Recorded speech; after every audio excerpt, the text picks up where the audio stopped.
상승폭을 키우지는 못하고 있다 정도. 뚝뚝 떨어지지는 않습니다. 집주인들이 아직은 급매물로 이렇게 막 내놓고 있는 그런 상황은 전혀 아니고요. 줄다리기.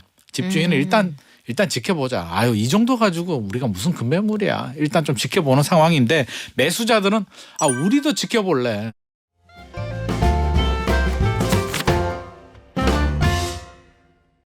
정부가 공시가격 현실화율 로드맵을 정하지 못했다. 어제 전해드렸는데 올해 수준으로 일단 내년까지는 동결하기로 했습니다.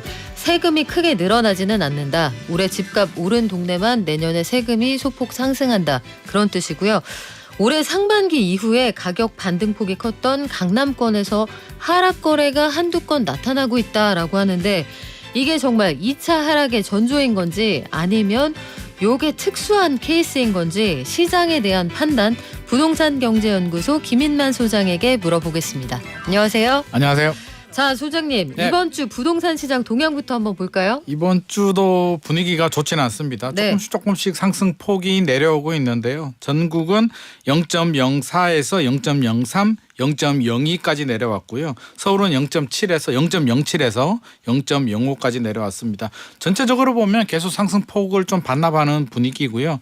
상승 지역은 137개에서 100개까지 줄어들었고요. 하락 지역은 32개에서 62개까지 늘어났기 때문에 전체적으로는 뭐 좋은 분위기다라고는 할 수 없을 것 같고 상반기 좀 큰 폭으로 반등한 부분에 대해서 피로감이 좀 많이 누적이 된 것 같습니다.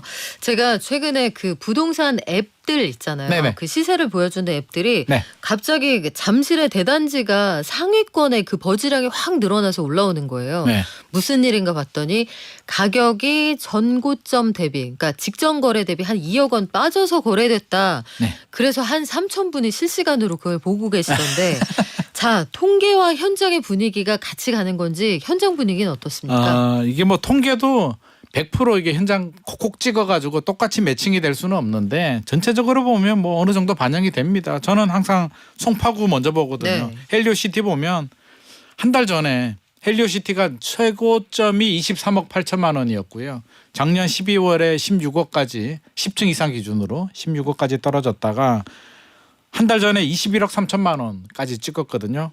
퍼센티지를 본다면 100% 기준에서 70까지 내려왔다가 70% 수준에서 90% 수준까지는 올라왔는데 여기서 쭉쭉 치고 올라가지 못하고요. 최근에 20억대, 20억 9,500, 20억 7천 정도에 머물러 있기 때문에 상승폭을 키우지는 못하고 있다 정도. 뚝뚝 떨어지지는 않습니다. 집주인들이 아직은 급매물로 이렇게 막 내놓고 있는 그런 상황은 전혀 아니고요. 줄다리기. 집주인은 일단 지켜보자. 아유, 이 정도 가지고 우리가 무슨 급매물이야. 일단 좀 지켜보는 상황인데 매수자들은 우리도 지켜볼래. 네. 이 정도 올랐으면 지금 여기서 세금 내고 취득세, 종부세 내고 대출이자 내면 얼마나 오르지? 우리도 지켜볼래. 서로 버티기. 지켜보는 버티기 모드기 때문에 뭐 큰 폭의 거래가 4건밖에 안 됩니다. 헬리오시티가 전용 84가 5,132세대나 되거든요. 그중에 4건이라는 얘기는 완전히 지금 관망세. 거래 실종 상태. 거래 실종 상태. 어느 한쪽이라도 좀 지면 집주인이 지면 가격이라도 좀 내려주면 가격 내리면 거래됩니다. 네. 거래되는데 집주인 또 그럴 생각이 없기 때문에 아직은 하락이라고 볼 수는 없을 것 같고요. 도곡 렉스 같은 경우도 전용 59가 요게 뉴스가 나오더라고요. 이게 9월에 22층이 1억 1천만 원 거래가 됐는데 10월에 10층이 18억 2천만 원 거래가 돼서 3억이 떨어졌다라고 나오는데 실거래가 떨어진 거는 맞는데요. 또 같은 10월에 보면 또 21억에 거래된 물건들도 있습니다. 이게 아파트가 굉장히 크거든요. 이것도 한 5천 세대 정도 되기 때문에 동이나 또 층이나 여러 가지 또 편차가 있습니다. 그래서 거래가 여러 개 된 걸 보고 좀 따져야 되는데 또 우리 기자분들은 또 한 개 찾으면 또 이게 3억이다라고 하는데 가격을 보면 20억에 3억이거든요. 그러니까 생각보다 가격 폭이 그렇게 너무 좀 동별로도 좀 따져봐야 된다. 이런 거래가 막 늘어나고 상승폭을 키우는 건 아니지만 지금은 그냥 줄다리기 상태 정도로 우리가 좀 봐야 될 것 같습니다.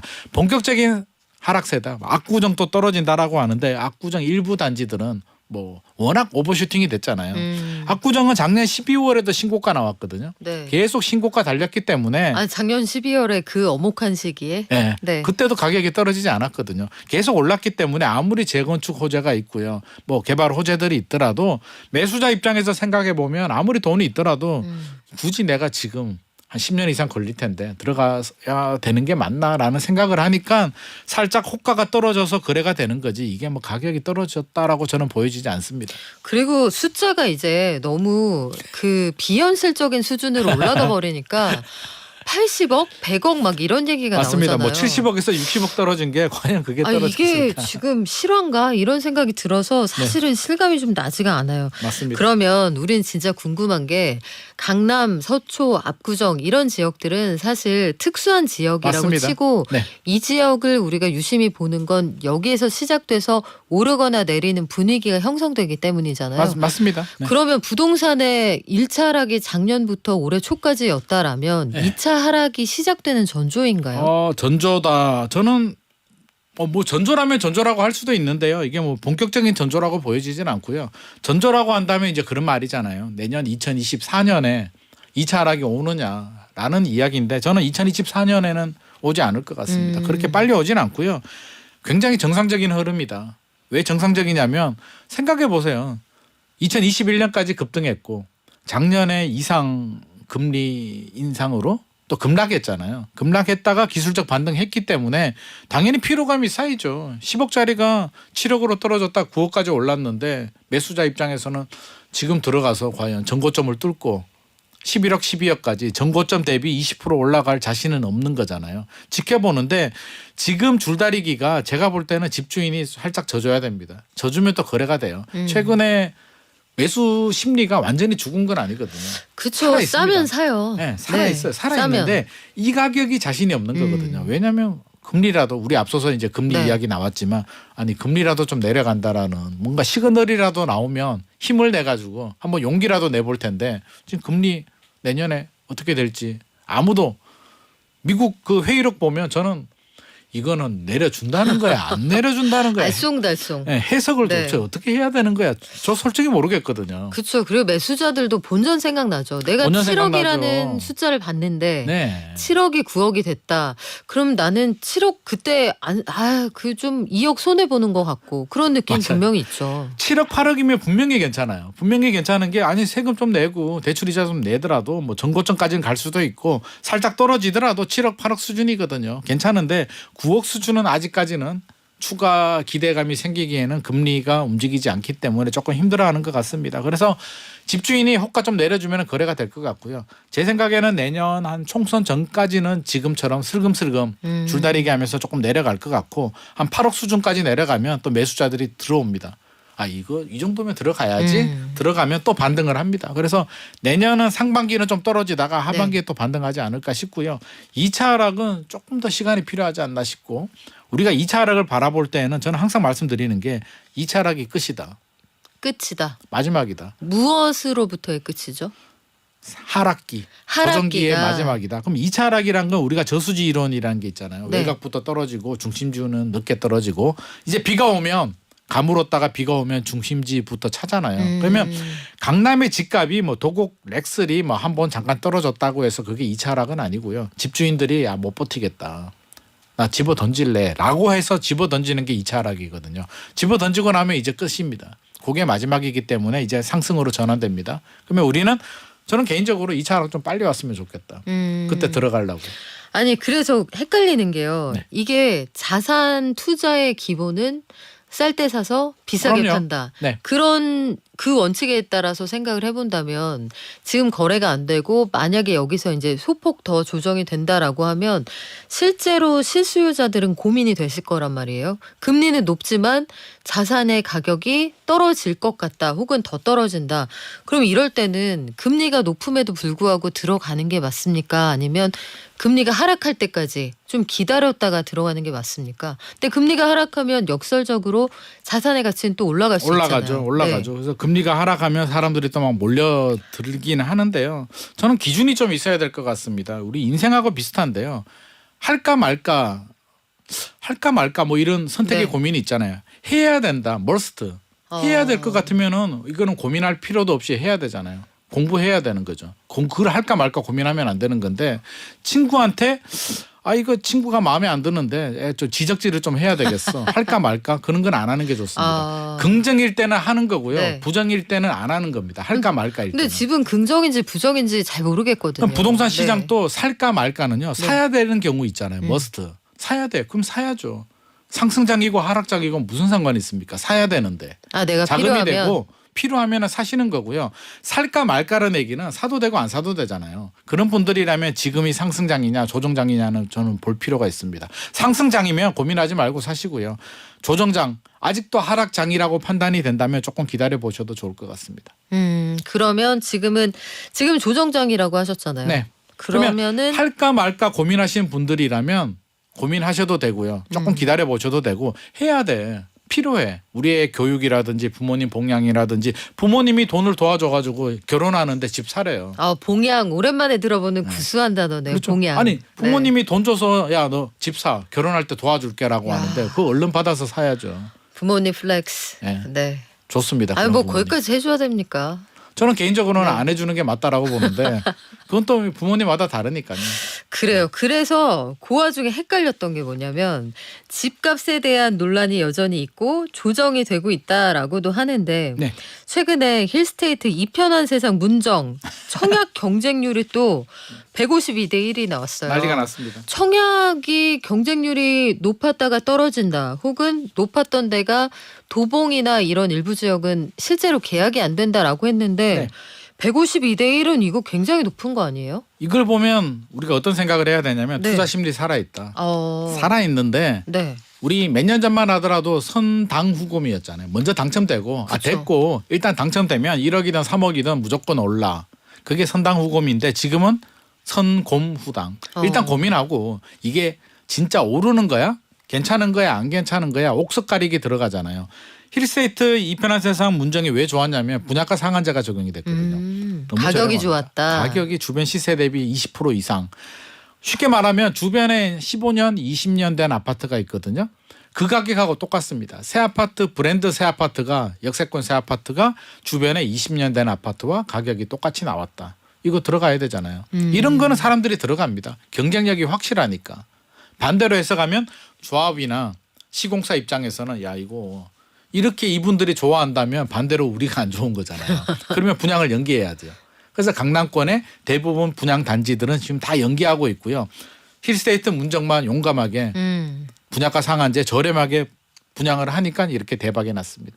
근데 사실 뭐 장사하는 분들도 많이 들으시겠지만 세상에 미치고 파는 장사가 어디 있어요? 다 남으니까 파는 그래서 거 아니에요. 남죠. 그렇죠. 네. 네.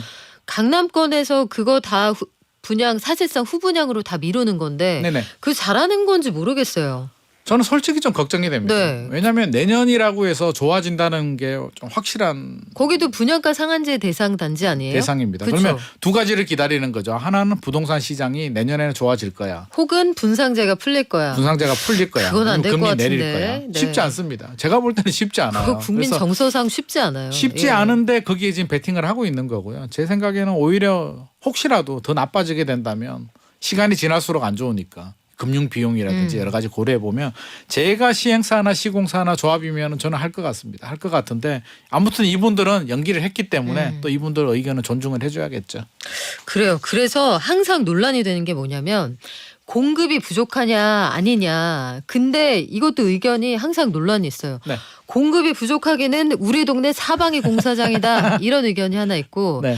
분양 사이트 들어가 봐라. 온 사방에 분양 청약홈에 널린 게 아파트다라고도 하는데 네. 인허가 물량을 보면 나중에 집값 오를 일만 남았다라고도 합니다. 네. 근데 실제로 공급이 부족하다의 그 공급은 기준이 뭐예요?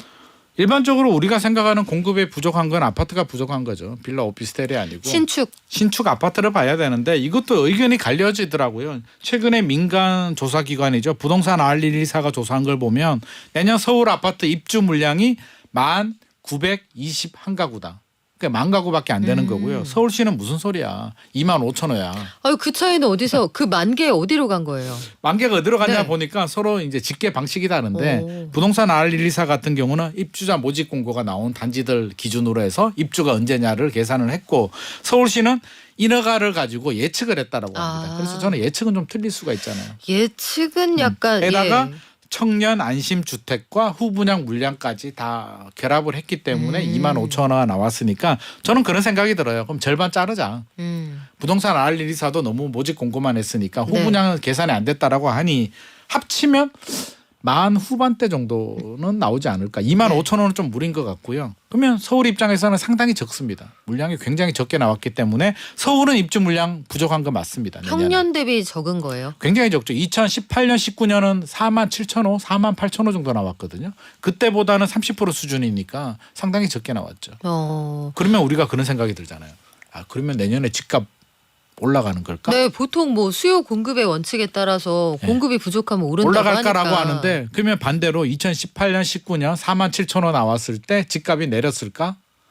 그때 집값 폭등했잖아요. 그러니까 이게 직접적으로 하나의 요인은 될 수는 있는데 왜 그러냐면 집주인들하고 이제 매수자들의 심리죠. 부동산은 일반 경제 원칙이 그대로 적용된 그대로 시장이 적용되지 아니군요. 않습니다. 입주 물량이 부족한데 집주인이 뭐 예를 들어서 매물을 또 많이 내놓게 되면 공급이 늘어날 수도 있는 거고요.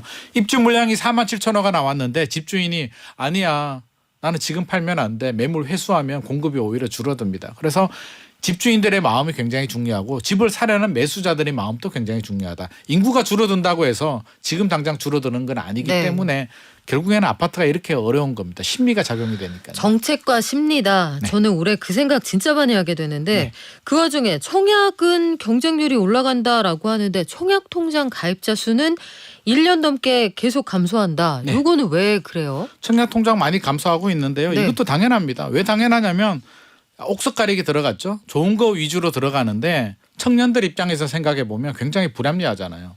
만 30세부터 무주택 기간이 인정이 되는데 나 만 30세도 되지 않은 분들은 아예 점수가 없습니다. 나 점수가 나오지도 30살까지 않아요. 한참 멀었음. 네. 네. 그러니까 만점 받으려면 45세 돼야 되거든요. 와. 45세까지 무주택이 돼야 되는데 예전처럼 아무거나 청약을 해서 당첨이 되면 나 1억이라도 먹으면 땡큐인데 지금은 그거 아니잖아요. 어차피 미래가 없는 청약 통장 그냥 해지해서 맛있는 거 사 먹자 정도의 심리가 작동이 되니까 충분히 이해를 합니다. 저도 예전에 그랬거든요. 아 진짜요? 한번 깼거든요. 아 이런 전문가들도 그런단 말이에요?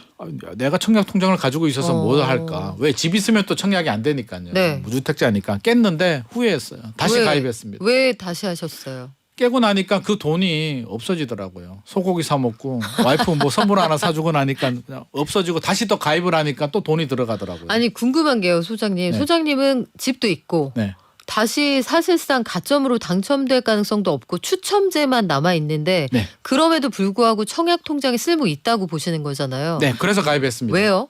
언젠가는 필요할 것 같고요. 청약 통장 같은 경우는 시간이 지날수록 묵혀둘수록 이게 좋거든요. 그러면 나중에 내가 무주택이 될 수도 있는 거고요. 실제로 MB 정부 때 우리 보금자리 반값 아파트 네. 했을 때 제가 실제로 그분을 봤거든요. 어떻게 당첨이 됐냐면 부모님한테 아버지 청약 통장 혹시 저는 자격 요건이 점수가 안 나와요. 아버지가 뭔가 한 것 같아. 확인해봐라고 했는데 자동 이체해놓고 20년 동안 아 계속 잊어버리셨구나. 그러니까 아버지 이름으로 청약을 해서 당첨이 됐거든요. 그때 강남권 일대에도 공급이 됐죠. 그렇죠. 반값 자곡동 아파트. 등에. 그러니까 20년 아버지는 아무 생각 없이 넣었는데 20년 후에 자녀가 또 빚을 보잖아요. 그 사이에 무주택이 된 거고. 그러니까 저도 혹시라도 또 우리 자식들한테 그래요. 그리고 이게 이자율이 낮다고 하는데 청약 통장, 청약 부금을 제가 최근에 그 신통장으로 갈아탔거든요. 네. 그게 500만 원인가 넣어놨었는데 이자가 한 150만 원이 붙었더라고요. 와. 되게 옛날에 가입해서 그래도 그게 어딥니까? 그냥 방치해둔 그런 통장인데 그거 거기다 안 넣어놨으면 저도 맛있는 거 사 먹었겠죠. 그리고 2.8% 네. 나옵니다. 금리 2.8%고요. 무주택자들은 소득공제도 됩니다. 연말정산. 그러니까요. 그냥 일단 가입하셨으면 그냥 하십시오. 꾸준히 두시는 걸 저도 권해드릴게요. 저처럼 후회하지 마십시오. 아, 소장님도 후회를 했다라고 하면은 요거는 두시는 게 좋을 것 같아요. 네. 그리고 우리 마지막으로 공시가격 현실화 관련해서 네. 요거 세금 부담이 뭐 크게 변화가 있을 것 같진 않죠? 세금 부담은 이제 동결 수준으로 가는 거고요. 올해 집값이 올랐기 때문에 공시가격 올라갑니다. 공시가격이 안 오르는 게 아니라 현실화가 뭐냐면 2030년까지 지금은 아파트가 한 70% 수준 정도 되거든요. 이걸 90%까지 올린다니까. 10억이면은 과세 대상으로 한 7억만 본다. 그렇죠. 7억인데 2030년까지는 9억까지 보겠다라는 건데 그러면 시세 올랐는 거 플러스 조금 더 플러스 알파를 올려서 공시가격을 올리는데 플러스 알파 없애겠다. 그냥 시세 오르는 것만큼만 하겠다는 거니까 가격이 올라가면 올라갑니다. 올라가는데 과도하게 올라가는 거는 막겠다는 거고요. 아직까지 논의가 끝나지 않았기 때문에 현실화를 폐지할지에 대해서는 지금 공론화를 하고 있는 상황입니다. 네, 우리 구체적으로 한 두 곳만 아파트 실제로 보유세 얼마나 내게 될지 계산을 좀 해볼까요? 보유세를 보면 음마 아파트는 그럼 음마 얼마 아파트는 냅니까? 올해 451만 원 냈는데요. 내년에 583만 원 정도. 1주택자들 살짝 늘어날 것 같고요. 재산세 종부세 합친 금액입니다. 네. 잠실주공 5단지는 438만 원에서 632만 원. 이거 왜 올랐냐면 집값이 올랐으니까. 그러니까 억울해하지 마십시오. 내 네. 집값 올랐기 때문에 올랐는 거고요. 마레프는 마포 레미안 푸르지오는 252만 원에서 283만 원이니까 이 정도는 내 집값 올랐으니까 기쁜 마음으로 나라를 사랑하는 마음으로 내시기 바랍니다. 실질적으로 강남 일대하고 마포 용산 일대는 올해 상반기에 집값 상승폭이 제법 높았잖아요. 있었죠? 그렇죠. 한 두 자릿수로 올라갔으니까 요것만 반영이 된다 이렇게 이해하시면 될 것 같고 자 염장환 님이 박 소장님과 김 소장님 소장 대 소장의 금리 인상 여부 이 커피 내기 결과가 어떻게 될지 손에 땀을 쥐고 지켜보고 계신다. 궁금하다. 그걸 아직도 기억. 자 염장환 님 제가 보기엔 제가 이겼습니다. 제가 이길 것 제가 같은데 김 소장님이 질 것 같아요. 네. 네. 제가 김 소장님한테 커피를 받으면 염장환님한테 한 잔 쏘겠습니다. 오늘 말씀은 여기까지 들을게요. 지금까지 부동산 경제연구소 김인만 소장이었습니다. 고맙습니다. 감사합니다.